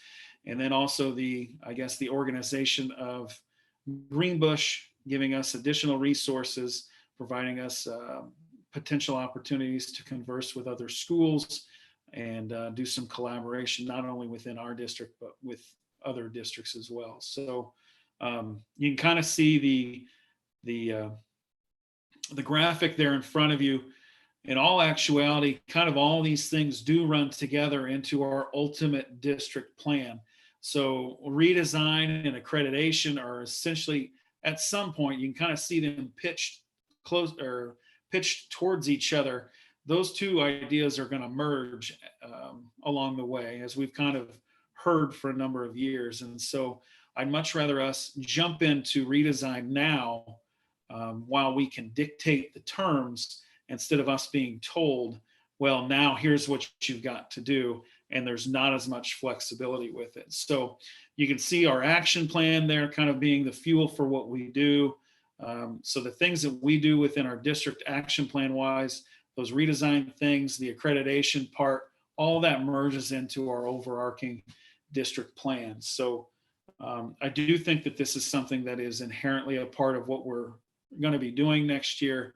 And I think that this is going to be a good step forward for us as a district. I wanted to include kind of some information here. You can see the districts in the state of Kansas that are currently redesigned districts. Looking a little bit closer, like North Lyon County, I think Southern Lyon County is in there. 290 is at Ottawa, I believe. So there are a number of districts in our area. 434, how can I forget? Santa Fe Trail is doing redesign as we speak. And to be quite honest, this conversation about blended learning is exactly what Santa Fe Trail has done during the course of this past year. And so the move to blended learning that we did in 4 weeks, or, here in this last quarter, they talked about, planned, and kind of did some beta testing with over the course of this last year. So we're now going to be starting at the same level, potentially, with a redesigned district. So I guess what I'm saying is that we've kind of already fast forwarded this process a little bit. let's make sure that we've got some supports to do it. So you can kind of see just a general project timeline that goes along with this. You know, there's organization, there's processing. You can see building the launch pad. So they're going to talk about mission and vision and goals. We'll do some prototypes. What is it that we want to do? What things do we need to do with it? And then maybe potentially putting in some things, testing it, communicating out with students, staff, stakeholders, parents, whatever it may be, and then going into this redesigned situation. But in all actuality, again, we kind of did that year-long process here in the last, since March 17th. So I really do feel, I guess, positive about moving forward with this. Some guiding principles that are within this redesign project, you can see the focus on skills, some partnerships, real world applications, I think is going to be a part of this too. The state is really pushing some sort of real world application for our students, this personalized learning idea that instead of the class moving forward with units or what have you with learning, that if there happens to be gaps for kids, that we need to take the time and with them specifically fill in those gaps. And so I think that this blended learning model really is going to give us the opportunity to do that and make things a little bit more personalized within our classrooms. So there's some additional information there for your review. But again, I kind of wanted to just illustrate that, all of this really kind of goes hand in hand. It's going to be what we're doing here for the next year, if not obviously longer. So with that, we do officially have to have a vote to approve redesign in our district. I then, with that approval vote, we would move forward with filling out the application and submitting that to KSDE.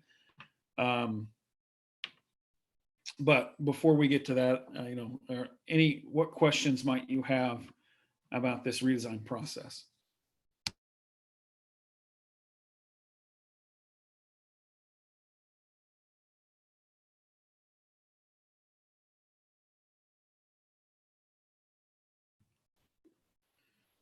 All I'm missing is Caleb's crickets. Caleb, do you got any crickets behind you?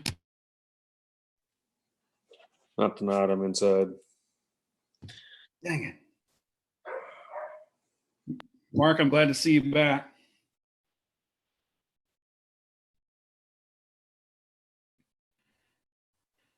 Yeah, can you hear me all right?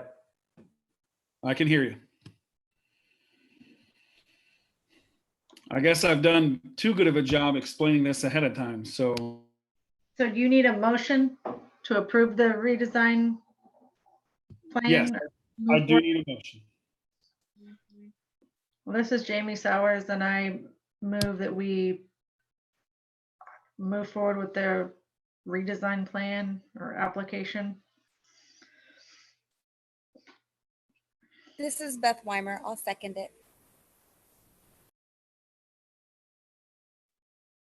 We have a motion and a second. Any other questions or comments? George, how do you vote? Aye. Caleb McNally, Aye.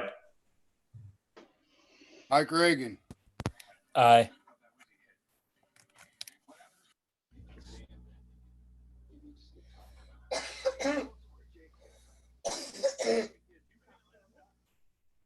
I think he gave you an eye, Greg, if that's what you're waiting for. yeah, my system must not be picking him up very well. All right, Beth Weimer, Aye. Mark Lacey, Aye. Jamie Sowers, Aye.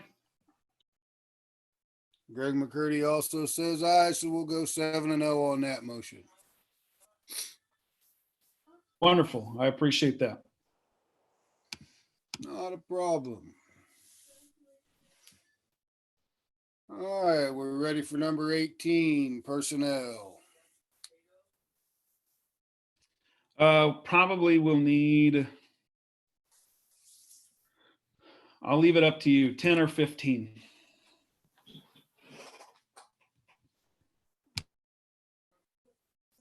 Mr. Greg, I'm McCurdy. I make a motion. We go into executive session to discuss non-elected personnel.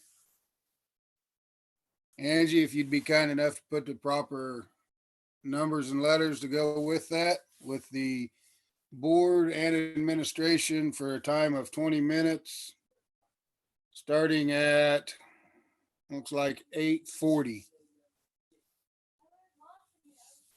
I'll second it. Joe Arm. Motion and second. Any other questions or comments? Beth Weimer, Aye. Mark Lacy, Aye. Jamie Sowers, Aye. Mike Reagan, Aye. Caleb McNally, Aye. Joe Arb. Aye. Greg McCurdy also says aye. That motion goes 7-0. All right, I'll pull up the breakout rooms and you should get a notification on your screen here in one moment.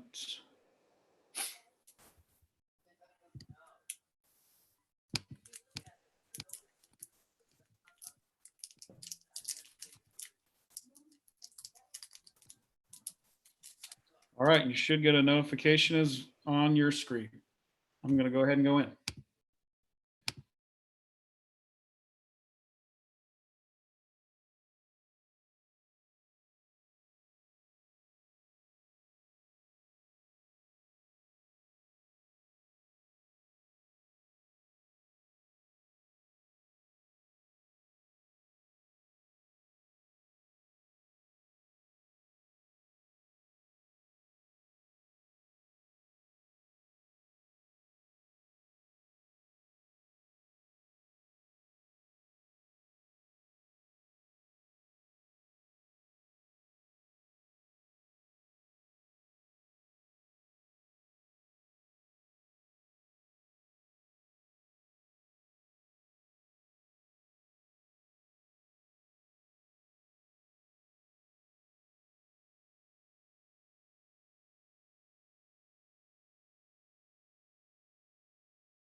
Angie, you still there?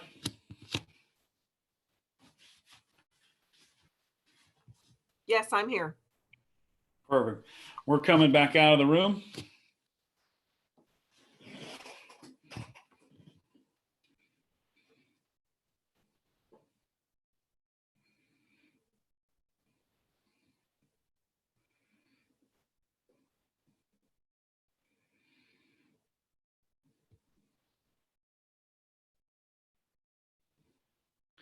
Looks like we're still waiting on Jamie and Joe Arb. There's Jamie.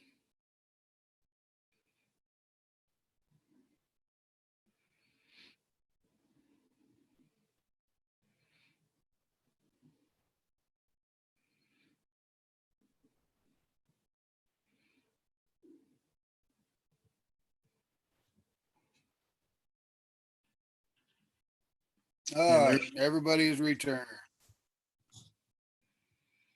Angie, if you'd be kind enough to give us another 10 minutes with the same people. I'll do that. All right. Thank you, ma'am. Well, oh, I guess we got to have the vote, don't we? Yeah, probably ought to. Joe Org.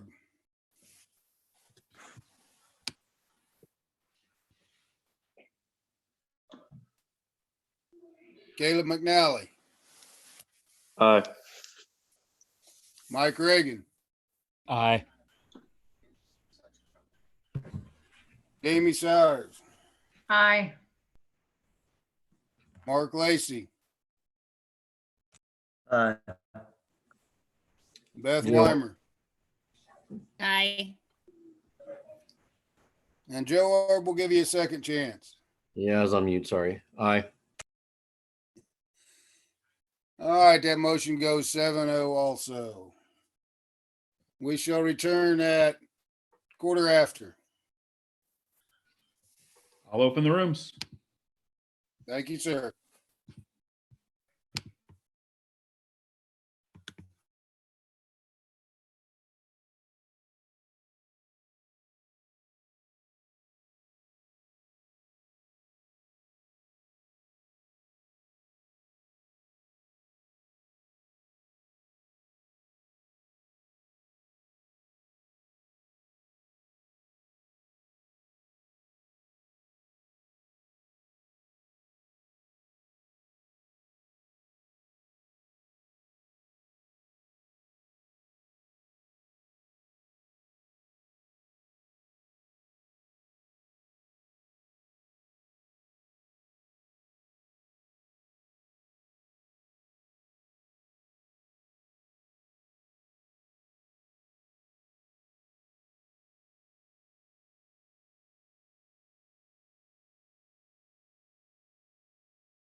How we doing, Angie?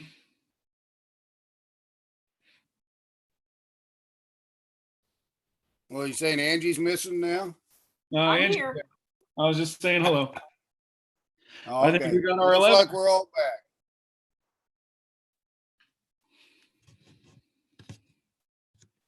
Would you like a motion for the top 5 and then the bottom 2 separate? You can do it as presented. Okay.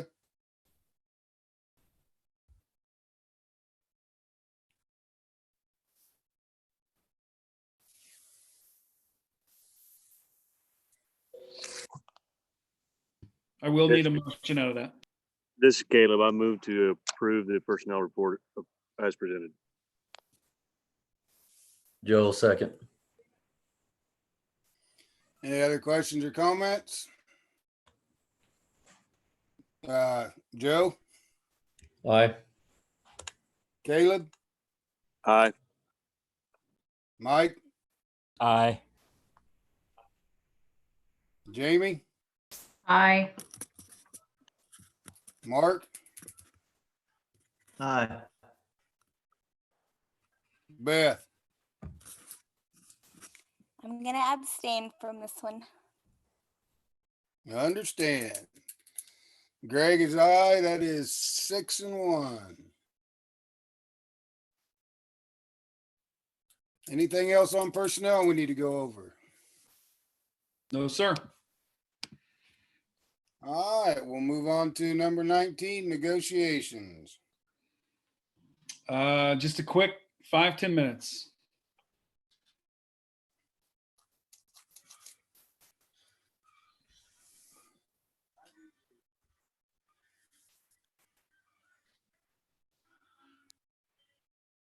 I guess I'll make the motion. We go into an executive session to discuss non-elected personnel for contract negotiations with the board and administrators.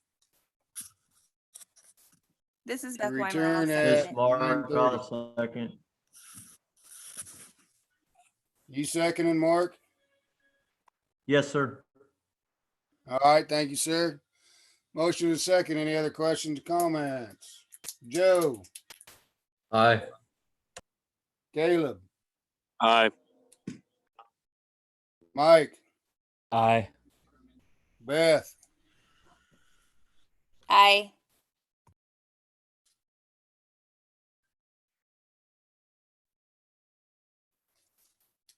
That Mark, was,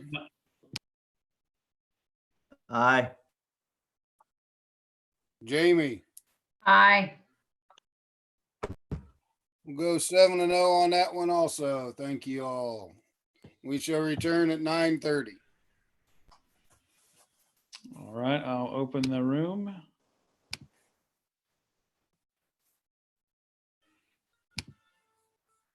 All right, you should have it in front of you.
Hi, Angie. I'm just going to keep saying hi when we come back. Okay, that sounds good.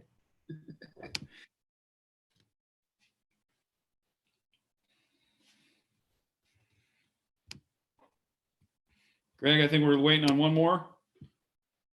Well, yep, they just showed up. Here they are. All right, go ahead and call the meeting back to open session. Anything else on negotiations we need to discuss? Nope. All right, we'll move on to the administrator's report. Well, I've got you up first. All right, great. So just an update on the elementary side. First of all, a shout out to our parents who became teachers. So during this continuous learning plan, our staff and parents did a terrific job, and we completed the task, obviously, on that new journey. A shout out to Shelly and Cindy and Patty for the lunch program. We served an average of 40 a day at Quinemo. Turning in items obviously went very well. We just have 2, and we've had contact with them already. And as Joe mentioned earlier, we've already worked on our new program for the blended learning or our continuous learning plan as we go forward. But being in school is obviously the best thing. Positive things during this time, families have had quality time. Teachers have learned a new way of teaching. Preschool staff have made the deliveries to their kiddos for their little end of the year package, and that was fun. Miss Creaky and I delivered the kindergarten diplomas and graduation caps. Love those smiles. It was great to see the kids. Many positive comments from parents and community supporting the school district and all that they've done during this time. And the app has been great. So special thanks to Mr. Sample for keeping that updated and keeping us informed. Our summer literacy program happens in July for preschool and kindergarten age students. And we are currently making plans to move forward, pending, of course, anything from the state or the county health department. And Joe had mentioned earlier the literacy grant. So we're working on that for the additional $31,000. And the summer maintenance has begun, and obviously getting a little jump start on that as we move forward and changing that red color to orange. So making a big change there, and it's looking really good. So any questions on the elementary side?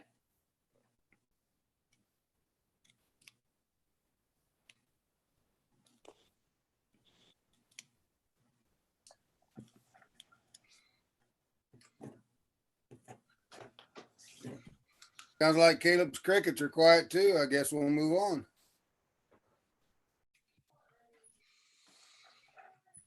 Ben, go ahead. All right, guys. I'm going to kind of talk about some of the same things that Twyla did. We finished up our continuous learning plan. Overall, I'm very pleased with what my teachers did and how they were able to actually deliver the content to our kids. Overall, I think they really did a good job. Communication really, I think, has been big all around, and my teachers have done a lot more of it than normal. So I'm hoping that'll kind of set the bar high, that we'll continue to do so. And I feel like it's increased some of our relationships with parents and the community. I really felt pretty good about that. And a lot of the stuff that we've been doing, we'll get to continue to use. Our Edgenuity program that we're looking at is going to be something similar to what we've been doing, but it is a little bit different. And just so you guys do know, Edgenuity is the program that also we do E2020 online courses from. So a lot of our kids have had a little bit of experience with it. So I think it'll be a good option for us, depending on what the next year brings. I'd say we had a small handful of students that struggled overall, but I would say it's a pretty small percentage of the building. I was able to personally work with about 15 to 20 throughout this process, some of which didn't take a whole lot, some of which I had to stay in contact with a lot, but overall I think it went well. We had 2 students on packets through the whole process, one of which was tutored by Miss Rogers over at the over at the Quinnamo building. So a big shout out to her for all her help with this student. We also had 2 devices that weren't accounted for. I shouldn't say not accounted for. They are accounted for. We know where they are. One of which is a family that Twyla was talking about is in quarantine. The other one, I'm just waiting for a good time to get in touch with mom and dad. So we should be good. We also had about 40 or so students for food collection dates on average, pretty close to that. We had about over 50 that we accounted for on the day of pickup, and all of which got passed out. So I feel like we went out pretty well, and we were able to give a lot of extra food on that day. Graduation takes place this Saturday. I won't talk about it a whole lot. We've already talked about it quite a bit. I think it'll be good, and I think our kids will get something kind of fun out of this, and it'll be something that's neat. I think Joe's kind of talked to a few of you about possibly borrowing a pickup truck if you happen to have one. I've got my one little blue beater truck that I'm going to clean up and snazz up a little bit, and somebody's going to use it, and I might have one more that I'm going to need. So if you guys are available to lend a pickup truck, we might take you up on it. That isn't something we've talked about yet, Ben. So yeah, definitely you make that question known. Okay. So yeah, if you guys do come and have one that we could borrow, that would be great. I do have one student I know that needs one. They actually needed 2 for the family, and I was able to lend one of mine, but I only have one pickup that really works for this sort of thing. So anyway, just food for thought. I'll keep working. This would be, that board member, that kid will just arrive probably with their family, but then that board member would drive them during the parade if that's preferable. Yep, pretty much. And the parade itself, I don't think will take very long. So it would be a little bit of your time, but it wouldn't be too crazy. To kind of jump in, we didn't talk much about 8th grade promotion patrol. We are going to do that on Sunday. So, I mean, hopefully we're going to be on time with everything. I have my first kiddo scheduled for 1 o'clock. I've got a bus. We're going to get as many junior high teachers. I have all but 1 or 2, I think, various staff members in the junior high that are going to come. We're going to go in shifts and make a trip to their house and present their certificate, kind of similar to what Twyla did, but we're going to be a little bit more obnoxious and a little bit loud and try and embarrass them a little bit, play some music, have some, I picked up some air horns and some stuff today. I think we'll have fun with it. Junior high kids just, got to embarrass them a little bit. I think it'll be a good time. Summer maintenance, we've kind of started doing it like Twyla mentioned. A couple of things that we're going to do in my building, just to let you guys know. We already talked about removing the drop ceiling in the weight room and painting the football field fence. I'm going to try and do a 3-dimensional sign on the crow's nest, and something that we can put up, and I'm going to try and epoxy it, make it all waterproof. I've seen some pretty neat ones done. But when we do replace the crow's nest or reskin it or whatever, it'll be able to come back on the new one. So that'll probably be my art contribution for the summer once I shore up with Joe and getting his stuff done in their new restaurant. So I should be a little busy. The other thing we're doing with the new addition of a couple of rooms, we are going to create a better technology room for Miss Dayhoff. We're going to put a maker space in it with a green screen that kids can use. And if you're not familiar with that, it will replace the background behind them with just about anything you can think of when you do video feeds. They're pretty neat. We can do a lot with it. And we're going to put some permanent home for our 3D printers. Sorry, I had a little typo there. But nice little maker space in there. And then we're also going to create a junior high art room that will possibly be expanded usage of in the future. But for now, it'll be for the sections of junior high art that we have. We'll be able to do a little bit bigger projects, have a little bit more space, a little better tables. I think it'll really help out. It'll be a nice addition. So that's about all I have. Is there any questions that I can answer for anybody?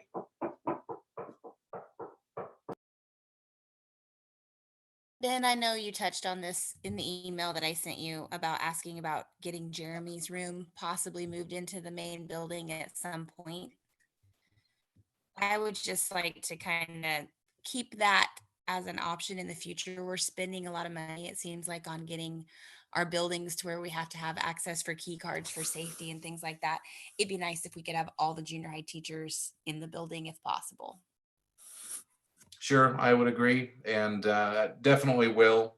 The setup that we have right now, we're always going to have kids going outside no matter what, but I would agree if we can limit it, we'll definitely keep that in mind. What are we doing with Marie's room? Or Mary's, not Marie, Mary Warner's room? Just the two that I discussed just now.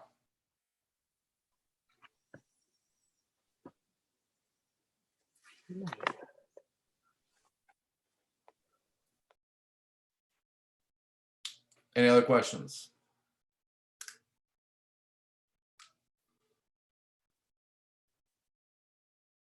Okay, thank you guys.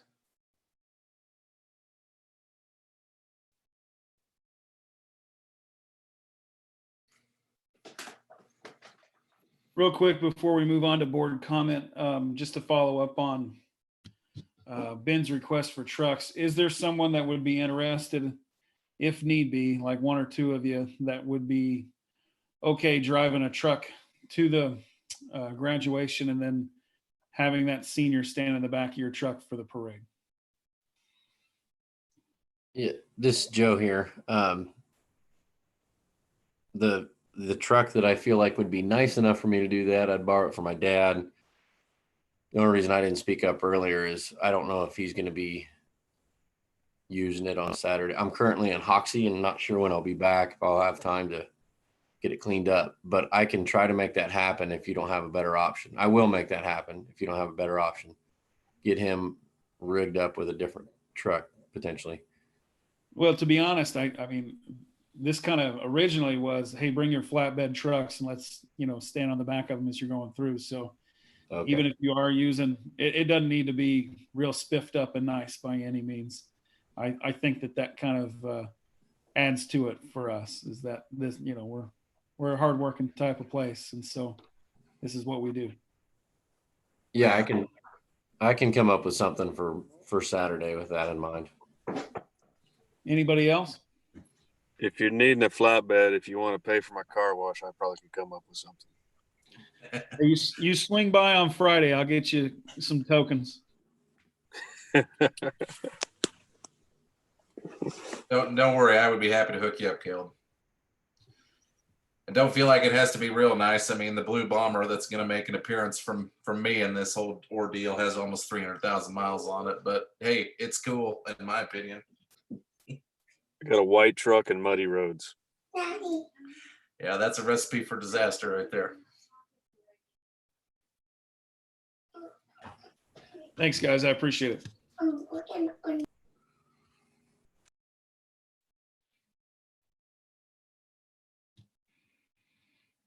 Any other information from our administrators? I did have just one more quick conversation with you on planning for next month. I do think I need to relook at the date. I do think that we'll be perfectly fine meeting as a group with 6-foot distancing. I think we'll still have the social distancing aspect to deal with, but I do think that we could meet in the commons there. Although I do think that we'll probably need to restrict visitors. And so one of the things that Greg has offered as an alternative is for everyone to continue to be on the Zoom as we do here during these meetings, but that we would just have those computers on during the meeting itself. And so I think that we can swing that. I need to check some technology items to make that happen. But if everyone's okay with it, I would like to proceed with that as our plan for June.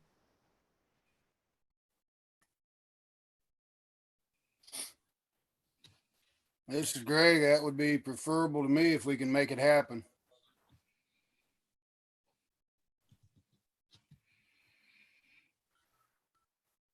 Anybody else? I'm fine with it.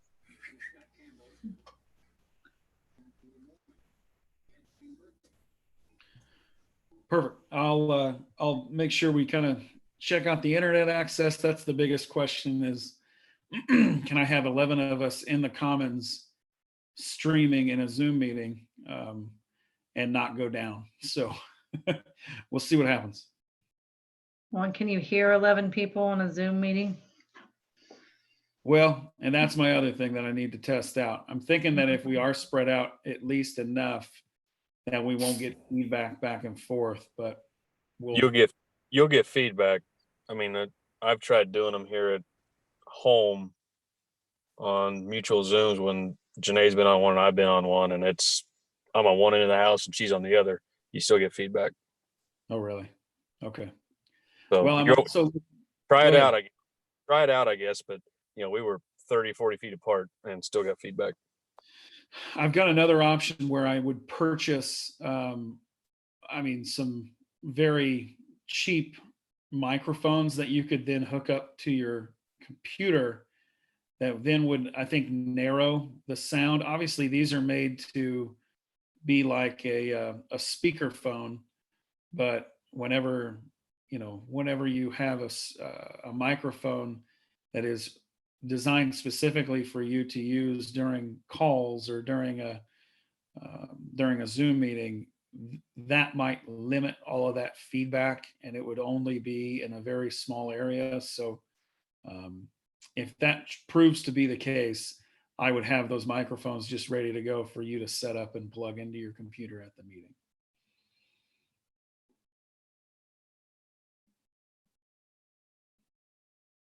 So we'll work all those, but we'll work all those bugs out. All right, sounds like a good deal. Thank you. 21, board comments. Anybody have anything they would like to go over? Yes, good. I do. Mike Reagan, I would like to see us address getting a mower for Quinemo still. I know I'm beating a dead horse, but I really think we need a second mower, and I think we need it this summer.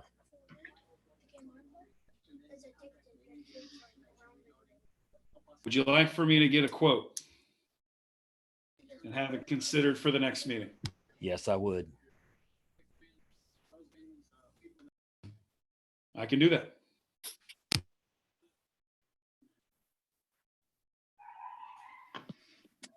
I would just like to say thank you to our staff for all the work they put in this last 9 weeks. I mean, and to our parents, I feel like it was a team approach to get it all done. It's Caleb. I got 3 things here, I guess. The first question I see some school districts are able to come up with funding some way to get school supplies in the fall for their students without the parents having to do it. Is that an option for us anyway at all? Stealing my thunder, Caleb. Yes, actually, that is the plan for the fall. I'm going to use some of that CARES money to pay for those items. Good man. I was hoping you're gonna do that. If not, I was gonna make you do it. So no arm twisting here. Twisting. The other thing is early on last meeting we had a conversation, or maybe it was back in March, talking about lacking some laptops for staff. Do we need to be purchasing any new laptops so they could be better prepared to educate remotely? To be honest, I have not directly gone through those numbers.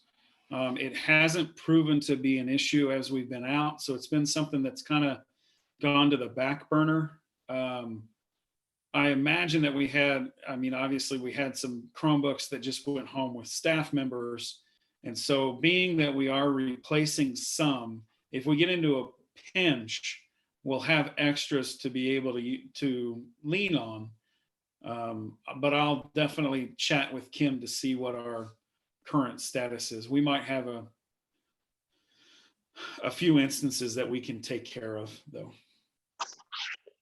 Well, the other thing and I don't know whether you can do it on a Chromebook or not, but be able to access some of your files. And I don't know how the teachers are saving them there on their classroom computers, whether they're putting them in a cloud folder, putting them in Microsoft Teams or whatever you're doing. Being able to access stuff digitally while they're not there is going to be pretty important, I think, coming up in the near future. Right. I think you're exactly right. And on Chromebooks, I think that and again, I don't have incredible knowledge of them, but I think that,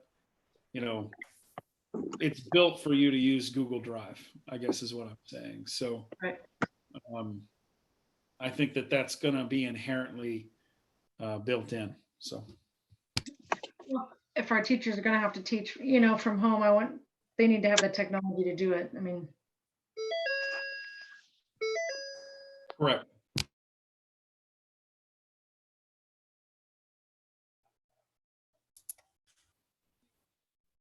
The other thing that I had, the bear grant, were we able to get that prepared and submitted? Forgive me, it's 949 Bear Grants.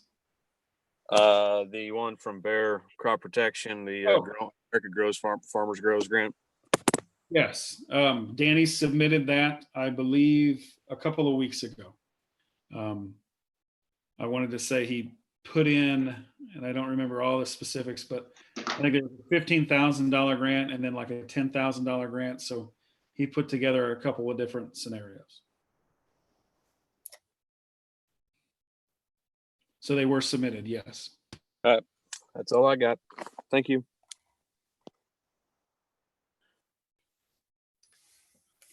Anybody else have anything they'd like to bring up?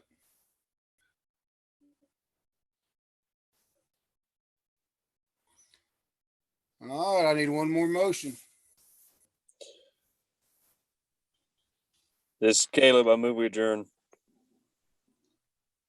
this is Jamie. I'll second. Any other questions or comments? Joe, Orb, Aye.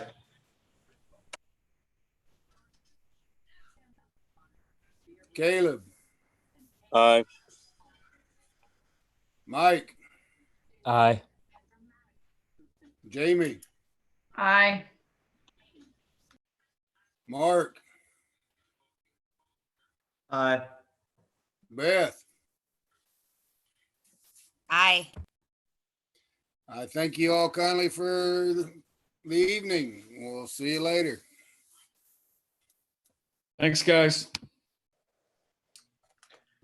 Take See care, ya. everybody. Have a good night. Good night. Good night. Night all. Good night, all.